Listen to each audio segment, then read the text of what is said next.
গত ৫ আগস্ট শেখ হাসিনা সরকারের পতনের পর আত্মগোপনে চলে যান দলটির সব সংসদ সদস্য। সেই তালিকায় ছিলেন বাংলাদেশ জাতীয় দলের অধিনায়ক ও নড়াইল-২ আসনের সংসদ সদস্য মাশরাফি বিন মুর্তজা। ওই দিনই তার গ্রামের বাড়িতে ভাঙচুর চালায় দুর্বৃত্তরা।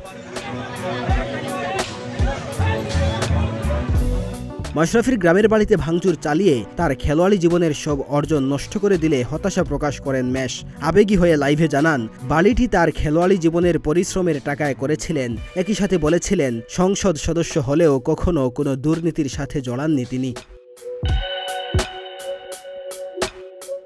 তবে এবার বেরিয়ে এলো এক চাঞ্চল্যকর তথ্য। দেশের ইতিহাসের সেরা ক্যাপ্টেনের বিরুদ্ধে অভিযোগ, মাফিয়া স্টাইলে কেড়ে নিয়েছেন সিলেট স্ট্রাইকার্সের মালিকানা। দলটির মূল মালিক সারোয়ার চৌধুরীর মাথায় পিস্তল ঠেকিয়ে লিখে নেন সব শেয়ার। এমন অভিযোগে রাজধানীর পল্লবী থানায় বাদী হয়ে মামলা করেছেন সারোয়ার চৌধুরী।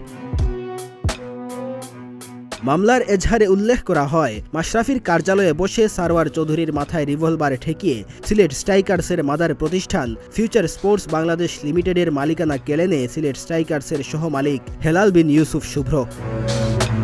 মাশরাফির সাথে যুক্তরাষ্ট্র প্রবাসী ব্যবসায়ী সারোয়ারের পরিচয় হয় মামলার ২ নম্বর আসামি শুভ্র ইউসুফের মাধ্যমে। দুজনের আমন্ত্রণে বিপিএলে দল কেনার আগ্রহ প্রকাশ করেন সারোয়ার। এরপর ফিউচার স্পোর্টস বাংলাদেশ লিমিটেড নামে একটি জয়েন্ট স্টক কোম্পানির নিবন্ধন করেন সারোয়ার।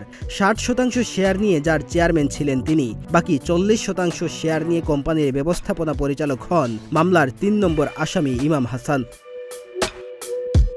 এর আগে মাশরাফির নামে নড়াইলে আরও একটি মামলা হয়েছে। কোটা বিরোধী আন্দোলনের সময় মিছিলে হামলা, গুলিছোড়া ও মারধরের অভিযোগে করা এ মামলায় মাশরাফি ছাড়াও তার বাবা গোলাম মুর্তজা স্বপন সহ আওয়ামী লীগের ৯০ জনের নাম উল্লেখ করে আসামি করা হয়।